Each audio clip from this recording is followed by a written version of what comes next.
ఇదే కదా నీ కథ ముగింపులేనిదై సదా సాగదా. ఇదే కదా నీ కథ ముగింపులేనిదై సదా సాగదా.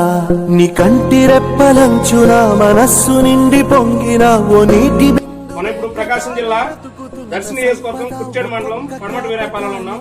ఈ రోజుల్లో మనుషులు ఎంత స్వార్థంగా ఉన్నారంటే, నేను నా భార్య నా కుటుంబం అని బట్టి ఈ రోజుల్లో మరి తల్లిదండ్రులు ఆస్తులు కాజేసి తల్లిదండ్రులు రోడ్డు మీద పడేసి కొడుకు కోడళ్ళు కూతురు ఈ రోజుల్లో శ్రీకరుణ అనే వృద్ధాశ్రమం గత 16 సంవత్సరాలుగా డాక్టర్ కాశీ గారు ఎటువంటి స్వార్థం లేకుండా నిస్వార్థంగా మానవ సేవ మాధవ సేవ అనే ఒక సిద్ధాంతాన్ని నమ్మి 16 సంవత్సరాలుగా 20 మంది మహిళలు తన సొంత డబ్బుతో కార్యక్రమాలు చేస్తున్నాడు. మరి సొంత ఖర్చుతో చేస్తా ఉన్నాడు.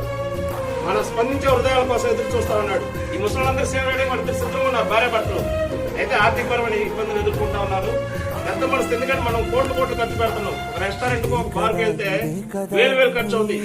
దయచేసి ఇప్పటికైనా పెద్ద మనసుతో మరి ఇటువంటి ముసలిని దగ్గర తెచ్చుకొని భార్య భర్తలు కూడా సేవే పరమావధిగా భావించి 20 మంది ముసలి 16 సంవత్సరాలు చేస్తా ఉన్నారు.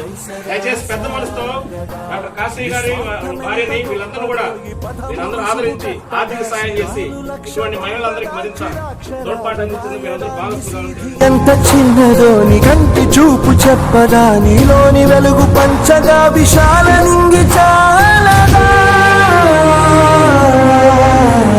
మనుష్యులందు నీ కథ మహర్షిలాగా సాగదా. మనుష్యులందు నీ కథ మహర్షిలా. ప్రార్థించే పెదవుల కన్నా సాయం చేసే చేతులు విన్నారు. ఈ రోజు మనం వినుకొండ నియోజకవర్గం నుంచి ఏమని కొడుకు కోడలు బయటకు వెళ్ళేసాం.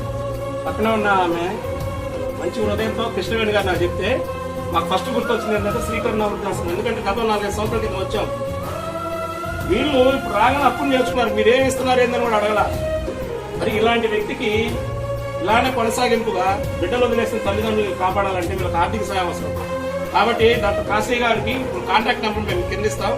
దయచేసి దానికి ఫోన్ పే, గూగుల్ పే ద్వారా మీరు వివిధ రూపంలో వస్తు రూపంలో ఇస్తారా, ధాన్య రూపంలో ఇస్తారా, లేకపోతే ఆర్థిక సహాయం చేస్తారా, ఏ విధంగానే ఆదుకొని ఈ వృద్ధాశ్రమం ఇలాంటి నిరాశ్రయాలని మహిళలకు చేసే కార్యక్రమానికి మీరందరూ చేయాలని చెప్పి తెలియజేస్తారు.